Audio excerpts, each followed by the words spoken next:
کہتے ہیں ہر گاؤں کی کوئی پہچان ہوتی ہے، کسی کا اناج مشہور، کسی کی مٹی، کسی کا تہوار۔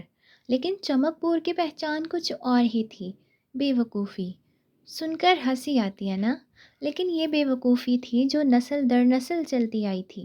گاؤں والے کہتے تھے ہمارا گاؤں تو چلے گا بس دعا پر اور اللہ کی خاص رحمت پر۔ اسی گاؤں میں رہتے تھے چار بھائی، بشارت، قیصر، نذیر اور بشیر۔ ان چاروں کی شکلیں تو اللہ نے بڑی پیاری بنائی تھیں، لیکن عقل شاید وقت سے پہلے ہی پیدائش کے وقت گھر واپس چلی گئی تھی۔ بشارت سب سے بڑا مگر دماغ سب سے چھوٹا، قیصر ہر بات میں فلسفہ جھاڑنے والا، نذیر آواز اتنی اونچی کہ ساری بے وقوفیاں دور دور تک سنائی دیں، بشیر سب سے چھوٹا مگر بے وقوفی میں سب سے بڑا۔ گاؤں میں کہا جاتا تھا ان چاروں کے دماغ جمع کر لو تو بھی ایک مرغے کی سمجھ نہیں بنے گی۔ چمک پور کی گلیوں میں اس صبح عجیب سی خاموشی تھی۔ پتھریلی سڑک پر دھول اڑتی تھی اور دور بیٹھا کوئی کتا اداس سا بھونک رہا تھا۔ شاید اسے بھی پتہ چل چکا تھا کہ آج چاروں نادان بھائیوں کا نصیب جاگنے والا ہے یا شاید ڈوبنے والا ہے۔ مرحوم چچا اللہ دتا کے گھر میں لوگ جمع تھے۔ چاروں بھائی بھی بڑے روب سے اندر داخل ہوئے، آنکھوں میں دکھ کم اور امید زیادہ کہ شاید چچا پیچھے سونے کا برتن، ہاتھ کی چاندی یا کم از کم 2-4 بوری گندم چھوڑ گئے ہوں گے۔ بشارت نے آہ بھری، چچا ہمیں بہت چاہتے تھے، ضرور کچھ بڑا چھوڑ گئے ہوں گے۔ قیصر نے داڑھی کھجاتے ہوئے کہا، اگر زمین چھوڑ گئے تو میں اپنا حصہ بغل میں لیے پورے گاؤں کو دکھاؤں گا کہ ہم بھی کچھ ہیں۔ نذیر زور سے بولا، اور اگر تعویذ والے قیمتی پتھر چھوڑ گئے ہیں تو میں شہر جا کر دکان کھول لوں گا، نذیر علم نجوم والا۔ بشیر تو پہلے ہی خوشی سے ٹپک رہا تھا، شاید بندوق چھوڑ گئے ہوں، پھر تو ہم گاؤں کے ہیرو بن جائیں گے۔ اسی دوران چچا کی وراثت سنانے والا کاتب خانہ سے نکلا، چہرے پر سنجیدگی، ہاتھ میں پرانا رجسٹر اور آواز میں وہ گرمی جو کسی کے بھی ارمان ٹھنڈے کر دے۔ اس نے کھانسی کی اور بولا، مرحوم اللہ دتا نے اپنی میراث میں ایک عدد۔ چاروں بھائی سانس روک کر اس کے ہونٹوں کو دیکھنے لگے۔ بکرا چھوڑا ہے۔ چند لمحے ایسے تھے جیسے پوری کائنات رک گئی ہو۔ چاروں کے چہرے ایسے لگے جیسے کسی نے مٹھائی کی جگہ مرچیں رکھ دی ہوں۔ بشارت کے منہ سے بے اختیار نکلا، ایک بکرا؟ صرف ایک؟ قیصر بولا، چچا تو واقعی کنجوس نکلے، ہماری نسلوں کی امیدوں کو ایک بکرے میں سمیٹ گئے۔ نذیر ناک چڑھا کر بولا، بکرا بھی کوئی وراثت ہے؟ کم از کم جوڑا تو چھوڑ دیتے۔ بشیر نے حیرت سے پوچھا، کیا چچا کو ہم سے اتنی ہی محبت تھی جتنی ایک بکرے سے ہوتی ہے؟ پورا مجموعہ ہنسی روک نہ سکا، مگر اصل مشکل اب شروع ہوئی تھی، ایک بکرے کو 4 حصوں میں کیسے بانٹا جائے؟ بشارت نے سینہ پھلا کر کہا، میں سب سے بڑا ہوں، اس لیے سب سے پہلے حل میرا سنا جائے گا۔ ایک ٹانگ میرا حصہ ہے، ایک ٹانگ قیصر کا، ایک نذیر کا، ایک بشیر کا۔ قیصر نے فوراً بغض حکمت سے کہا، کوفی کی بھی ایک حد ہوتی ہے بشارت، اگر ہم نے چاروں ٹانگیں بانٹ لی تو بکرا چلے گا کیسے؟ نذیر نے ہاتھ نچا کر کہا، تو کیا ٹانگیں بانٹنے کے بعد ہم اس کے لیے بیساکھیاں خریدیں گے یا کندھے پر اٹھا کر گھمائیں گے؟ بشارت نے ٹڑخ کر جواب دیا، ہماری وراثت ہے، چاہے جسے بھی اٹھائیں۔ بشیر جو کچھ دیر سے فلاسفر بننے کا شوق رکھتا تھا، اچانک ایسے کھڑا ہوا جیسے بڑی دانائی کی بات کرنے لگا ہو۔ ایک حل ہے، ہم بکرا دنوں میں بانٹ لیتے ہیں، پیر میرا، منگل نذیر کا، بدھ قیصر کا، جمعرات بشارت کا۔ تینوں بھائی کچھ دیر اس کو گھورتے رہے، پھر بشارت نے سر ٹیڑھا کر کے کہا، ٹھیک ہے، لیکن جمعہ، ہفتہ اور اتوار کا کیا؟ تینوں بھائی خاموش ہو گئے، چہرے پر وہی بے بسی جو امتحان میں پرچہ پلٹ کر دیکھ کر آتی ہے۔ کچھ منٹ تک سوچ بچار کے بعد چاروں نے ایک دوسرے کی طرف دیکھا اور ایک ساتھ بولے، یہ بکرا تو بے دین نکل آیا۔ یہ سنتے ہی پورا مجموعہ ایسا ہنسا کہ دیواروں تک گونج گئی، کوئی ہاتھ تھام کر بیٹھ گیا، کوئی ہنستے ہنستے دوہرا ہو گیا، اور بیچارہ بکرا گوشۂ دیوار میں کھڑا ان چاروں کی طرف ایسے دیکھ رہا تھا جیسے کہہ رہا ہو، میراث میں آیا ہوں، مگر بے وقوفی تم چاروں کی ہے۔ گاؤں سے باہر شمس نگر کا راستہ بڑا ویران تھا، اونچے نیچے ٹیلے، اڑتی دھول اور کہیں کہیں کانٹوں کی جھاڑیاں۔ چاروں بھائی اسی راستے سے گزر رہے تھے۔ ہر ایک ہاتھ کے اشاروں سے دوسرے کو سمجھانے کی کوشش کر رہا تھا، کیونکہ ہر ایک سمجھتا تھا اصل عقل تو میرے پاس ہی ہے۔ اسی دوران دور سے ایک عجیب منظر نظر آیا۔ ایک اونٹ دھوپ میں کھڑا تھا، گردن جھکائی ہوئی، اور اس کا ایک پاؤں دھول میں تھا۔ اس طرح دھس گیا تھا کہ بالکل دکھائی ہی نہیں دے رہا تھا۔ قریب ہی اس کا مالک ایک درخت کے نیچے چادر اوڑھے سو رہا تھا۔ بشیر نے اونٹ کی طرف اشارہ کرتے ہوئے اچانک چلا کر کہا، اے لوگوں، دیکھو دیکھو، یہ کیا غضب ہو گیا! 3 پاؤں والا اونٹ! نذیر کی آنکھیں گول۔ 3 پاؤں! یہ تو یقیناً جناتی معاملہ ہے۔ میں نے سنا ہے جن لوگ عجیب شکلوں کے جانور رکھتے ہیں۔ قیصر فوراً سینہ پھلا کر ایسی چال میں آگے بڑھا جیسے ابھی ابھی وہ فلسفہ یونیورسٹی سے ڈگری لے کر آیا ہو۔ وہ اونٹ کے چاروں طرف چکر لگاتے ہوئے بولا، بھائیوں، عقل کل میں ہوں۔ دیکھو، اگر اونٹ کا ایک پاؤں نظر نہیں آ رہا تو اس کا صاف مطلب ہے پاؤں ہے ہی نہیں۔ علم غیب کہتا ہے کہ جو نظر نہ آئے وہ وجود نہیں رکھتا۔ نذیر نے فوراً ہاتھ اٹھا کر کہا، واہ قیصر بھائی، آپ تو ولیوں والی بات کرتے ہیں۔ بشیر نے بھی سر ہلاتے ہوئے کہا، چلو تاجر کو خوشخبری دیتے ہیں، شاید خوش ہو کر ہمیں کچھ انعام دے دے، یا کم از کم داد ہی دے دے کہ ہم کتنے ذہین ہیں۔ بشارت سب سے آگے بڑھا۔ چاروں بھائی ایسے چل رہے تھے جیسے واقعی کوئی بڑا راز دریافت کر لیا ہو۔ وہ جا کر سوئے ہوئے تاجر کے ارد گرد کھڑے ہو گئے۔ بشیر نے بغیر اجازت تاجر کا کندھا ہلایا، اے صاحب اٹھو، بڑی ہی مبارک خبر ہے۔ تاجر آنکھیں ملتا ہوا اٹھا، کیا ہوا؟ کون ہو تم لوگ؟ چاروں نے فخر سے ایک ساتھ اعلان کیا، مبارک ہو، تمہارا اونٹ لنگڑا ہے، اس کے صرف 3 پاؤں ہیں۔ تاجر نے چونک کر اونٹ کی طرف دیکھا۔ اونٹ بالکل آرام سے کھڑا تھا۔ تاجر آگے بڑھا، پاؤں کے پاس ہاتھ مارا، دھول ہٹی اور چوتھا پاؤں بالکل صحیح سلامت سامنے آ گیا۔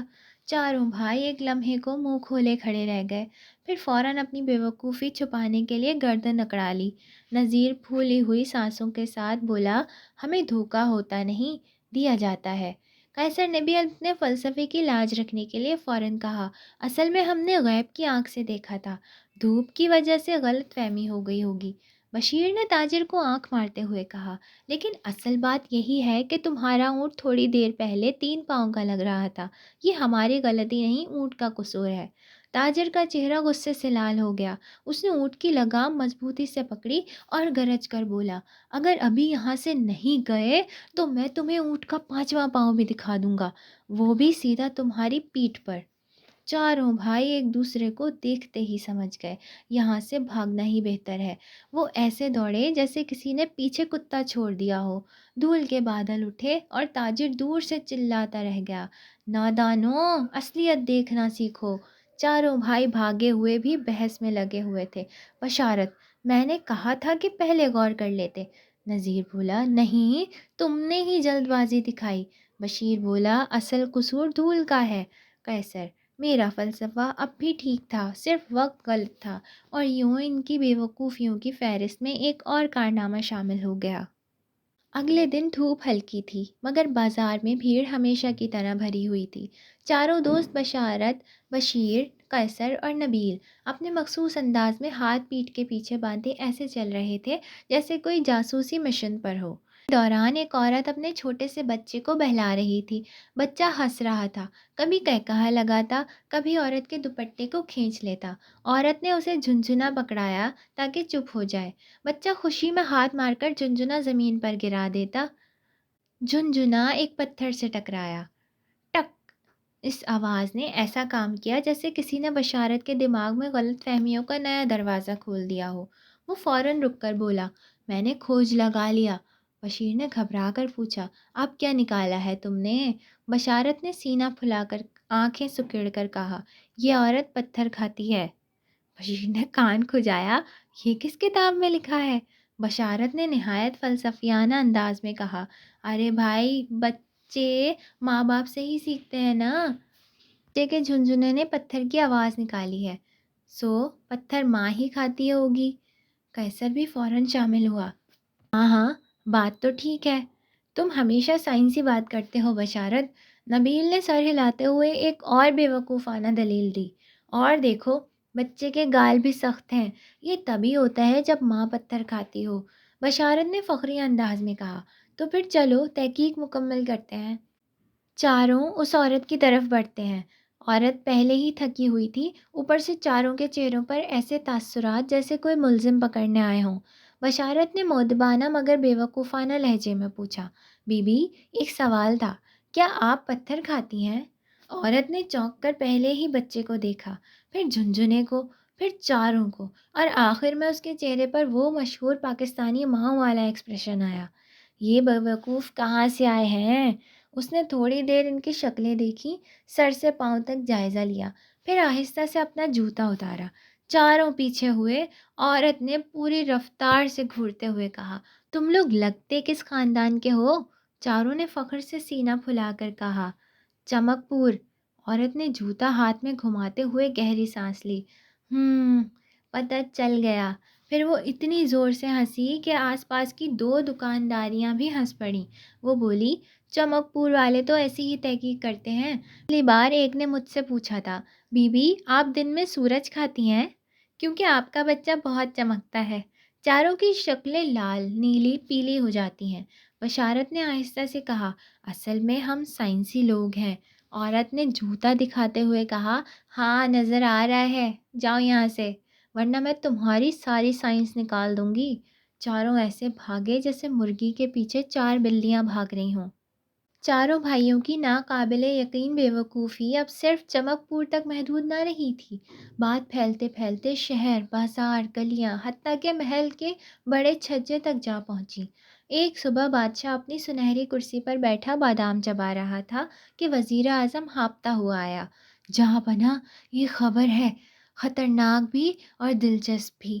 بادشاہ نے آنکھیں پھیلا کر پوچھا، کیا ترکوں نے حملہ کر دیا؟ وزیر نے سانس درست کرتے ہوئے کہا، نہیں حضور، چمک پور کے وہ چاروں بھائی شہر پہنچ گئے ہیں۔ بادشاہ نے بادام چبانا چھوڑ دیا۔ اوہو، وہی جن کی عقل اونٹ کے سامنے رکھی چارپائی جیسی سیدھی ہوتی ہے؟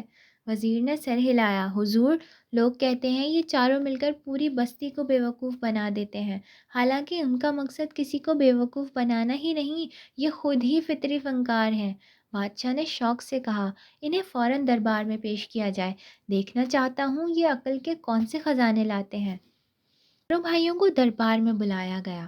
دربار میں داخل ہوتے ہی بشارت نے حیرت سے کہا، واہ، یہ تو بہت بڑا کنواں ہے۔ بشیر نے فوراً روکا، ارے بے وقوف، یہ کنواں نہیں، تخت ہے، بادشاہ اس پر بیٹھتا ہے۔ قیصر نے سر کھجا کر کہا، عجیب بات ہے، ہمارے گاؤں میں تخت پر چائے کے کپ رکھے جاتے ہیں۔ نبیل نے سنجیدہ لہجے میں کہا، شاید بڑے لوگ بھی کپ ہی رکھتے ہوں گے، بس تھوڑے بڑے قسم کے کپ، یعنی بادشاہ۔ بادشاہ نے کھنکار کر توجہ اپنی طرف دلوائی۔ تم لوگ آخر کون سی چیز ہو؟ بشارت نے ہاتھ اٹھا کر اعلان کیا، ہم چمک پور کی شان ہیں حضور۔ بادشاہ نے حیرت سے وزیر کی طرف دیکھا، اسی لیے کہتے تھے کہ چمک پور میں دماغ مفت بانٹے جاتے ہیں۔ پھر بادشاہ نے سوال کیا، تم لوگوں کی عقل آخر ہے کہاں؟ بشیر نے نہایت سادگی سے کہا، کہیں تو ہوگی حضور، مگر ابھی تک کی تلاش کر رہے ہیں۔ دربار میں ہنسی چھوٹ گئی۔ بادشاہ نے ہاتھ گھری چادر میں چھپا کر کہا، سناؤ، اگر تم لوگ اتنے ہی ذہین ہو تو بتاؤ میرے دونوں ہاتھ میں کیا ہے؟ چاروں نے ایک دوسرے کی طرف دیکھا۔ نبیل نے سرگوشی کی، کہیں ہاتھ خالی نہ ہو؟ بشیر نے جواب دیا، اگر خالی ہوئے تو کہے گا غلط۔ قیصر نے منطق پیش کی، تو کچھ نہ کچھ تو ہوگا ہی، چلو کچھ بڑا بولتے ہیں۔ بشارت آگے بڑھا، سینہ تان کر کہا، حضور، دائیں ہاتھ میں بادشاہت اور بائیں ہاتھ میں پوری رعیت کی قسمت۔ بادشاہ چونک گیا، پھر قہقہا لگا کر ہنسا، غلط، دائیں ہاتھ میں اخروٹ اور بائیں ہاتھ میں بادام۔ چاروں نے فوراً کہا، ہم تو یہی کہنا چاہتے تھے، بس زبان پھسل گئی، اصل میں ہم پھلوں میں کمزور ہیں حضور۔ وزیر نے ہنس کر کہا، پھلوں میں کمزور تو عقل میں کیا ہو؟ قیصر نے فخر سے کہا، عقل میں ہم اور بھی کمزور ہیں۔ شاہ اس بار ہنسی روک نہ سکا، اس نے کرسی پر ہاتھ مار کر کہا، میں نے دنیا میں پاگل دیکھے ہیں، مگر تم لوگ تو پاگلوں کے بھی بادشاہ نکلو گے۔ دربار میں ایک بار پھر خاموشی چھا گئی۔ بادشاہ نے تاج سیدھا کیا، کرسی پر جھک کر بیٹھا اور گہری آواز میں کہا، میں تم چاروں سے آخری سوال پوچھنے والا ہوں۔ اگر جواب درست ہوا تو تمہیں عزت کے ساتھ چھوڑ دوں گا، اور اگر غلط ہوا… بشیر نے جلدی سے پوچھ لیا، حضور غلط ہوا تو کیا ہمیں پھر بکری کی طرح باندھ دیا جائے گا؟ بادشاہ نے اسے گھورتے ہوئے کہا، نہیں، تمہیں سزا ملے گی۔ چاروں نے ایک ساتھ لمبا سا ہائے کہا۔ قیصر نے نذیر کے کان میں سرگوشی کی، دیکھ لینا، ضرور ہمیں حساب والا سوال دے گا۔ نذیر نے پریشانی سے کہا، اگر حساب پوچھ لیا تو ہم تو بچپن سے ہی جمع کو کثیر پڑھتے آئے ہیں۔ بادشاہ نے ہاتھ اٹھایا، پورا دربار خاموش ہو گیا۔ پھر بادشاہ نے سوال پڑھ کر سنایا، اگر ایک آدمی کے پاس ایک بکرا ہو، چار بھائی ہوں اور بکرا سب کا ہو، تو بکرے کا اصل مالک کون ہے؟ سوال سن کر چاروں بھائیوں کے چہرے ایسے ہو گئے جیسے کسی نے دماغ کی بتی بجھا دی ہو۔ بشارت نے جھک کر پوچھا، حضور بکرا گم تو نہیں ہے؟ بادشاہ نے حیرت سے کہا، ارے نہیں۔ قیصر نے دوسرا سوال کیا، حضور یہ بکرا زندہ ہے یا افسانوی؟ بادشاہ نے ماتھے پر ہاتھ رکھ لیا، زندہ ہے بھائی، بالکل زندہ۔ اب نذیر نے فلسفیانہ انداز میں بات شروع کی، حضور دیکھیں، اگر بکرا انسان کا ہو تو سمجھ آتی ہے، لیکن اگر چار بھائیوں کا ہو تو یہ بھی ممکن ہے کہ وہ ان سے بھاگنا چاہتا ہو۔ دربار میں دبی ہنسی گونجی۔ بشیر نے سینہ تان کر کہا، حضور ہمارا جواب تیار ہے۔ بادشاہ نے مسکرا کر کہا، اچھا سناؤ۔ چاروں بھائی آگے بڑھے، بڑے فخر سے، پورے اعتماد کے ساتھ، جیسے دریافت عقل کرنے لگے ہوں، اور سب نے ایک ساتھ کہا، حضور بکرا خود ہی اپنا مالک ہے، ہم چار تو بس اس کے نگران ہیں۔ دربار چند لمحے کے لیے ساکت ہو گیا، پھر اچانک ایسا کہا لگا کہ محل کی چھتوں کے ہرے اور نیلے شیشے تک چمک اٹھے۔ وزیر زور سے ہنستے ہوئے کہنے لگا، جہاں پناہ یہ چاروں لوگ حساب میں نہیں فلسفے میں آگے نکل گئے ہیں۔ بادشاہ ہنستے ہنستے کرسی سے اٹھ گیا، قسم ہے سلطنت کی عزت کی، میں نے زندگی میں عقل کی ایسی الٹی پرواز نہیں دیکھی۔ پھر بادشاہ نے اعلان کیا، ان چاروں کو سزا نہیں بلکہ 10 دینار انعام دیا جائے، کیونکہ ان کی بے وقوفی نے ہمارے محل کو آج کئی برس بعد سچا تفریح خانہ بنا دیا ہے۔ چاروں بھائی ایک دوسرے کو حیرت سے دیکھنے لگے۔ بشارت نے حیرت سے پوچھا، انعام ہم کو؟ کس خوشی میں؟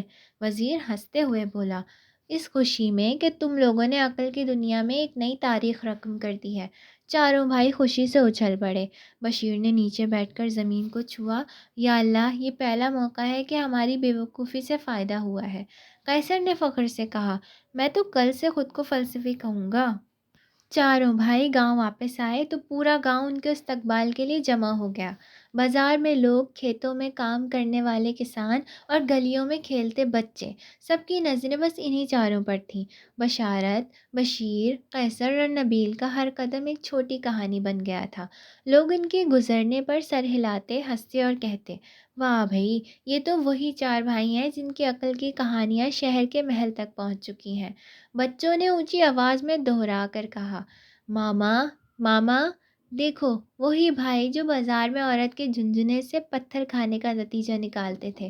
بوڑھے کہتے، ہاں ہاں، اور یاد رکھو اسی چاروں کی وجہ سے بادشاہ کا محل بھی کہہ کہوں سے گونج اٹھا تھا۔ چاروں بھائی خود بھی خوش تھے، لیکن اب انہیں یہ احساس ہوا کہ ان کی بیوقوفیاں صرف نقصان نہیں بلکہ لوگوں کے چہروں پر مسکراہٹیں بھی لاتی ہیں۔ بشارت نے فخر سے کہا، دیکھو بھائیوں، کبھی کبھی بیوقوفی بھی نیک کام کر سکتی ہے۔ قیصر نے ہنستے ہوئے جواب دیا، ہاں لیکن یاد رکھو، اگلی بار ہمیں دربار میں دعوت ملنے سے پہلے تھوڑی سوچ لینا چاہیے۔ نبیل نے اشارہ کیا، اور بازار میں عورتوں اور بچوں کے قریب بھی احتیاط کرنی چاہیے، نہیں تو پتھر والی کہانی دوبارہ بن جائے گی۔ بشیر نے بلند آواز میں اعلان کیا، چمک پور کی اصل پہچان تو ہم ہیں۔ ہم چاروں نے یہ ثابت کر دیا کہ بیوقوفی بھی کبھی کبھی لوگوں کے لیے خوشی اور مزہ لا سکتی ہے۔ گاؤں والے آج بھی ایک دوسرے کو یہ سبق دیتے ہیں، دنیا میں دو قسم کے لوگ ہوتے ہیں، ایک وہ جو عقل سے کام لیتے ہیں، اور ایک وہ جو چمک پور کے چار بھائی ہوتے ہیں۔ اور یوں یہ چار نادان بھائی گاؤں کی پہچان بن گئے، اور ان کی کہانیاں نسل در نسل سنائی جاتی رہیں، اور ہر سننے والا ہنسی سے دو چار ہو جاتا۔ چمک پور میں ہر گلی، ہر چھت، ہر کھیت اب یہ کہانی یاد دلاتا تھا، کبھی بیوقوفی بھی لوگوں کے چہروں پر روشنی بکھیر سکتی ہے۔ بغیر سوچے سمجھے فیصلے کرنا، اور اپنی غلطیوں پر ضد کرنا انسان کو نہ صرف مذاق بناتا ہے بلکہ اس کی زندگی میں نقصان بھی پیدا کرتا ہے۔ ہمیں چاہیے کہ ہر قدم اٹھانے سے پہلے سوچیں، حالات کا جائزہ لیں اور سمجھداری سے فیصلہ کریں، چاہے حالات کتنے ہی مشکل کیوں نہ ہوں، کیونکہ جلد بازی میں کیے گئے فیصلے اکثر ہمیں شرمندگی، پریشانی اور کبھی کبھی نقصان تک پہنچا دیتے ہیں۔ اسی طرح اپنے غرور یا ضد پر قابو پانا بہت ضروری ہے۔ اگر ہم اپنی غلطیوں سے سیکھیں اور دوسروں کی بات غور سے سنیں تو زندگی میں کامیابی کے ساتھ ساتھ احترام اور محبت بھی حاصل ہوتی ہے۔ یاد رکھیں، عقل مند انسان وہ ہے جو نہ صرف اپنی عقل سے بلکہ اپنی غلطیوں سے بھی سبق سیکھتا ہے، اور یہی سیکھ ہمیں حقیقی زندگی میں مضبوط اور خوشحال بناتی ہے۔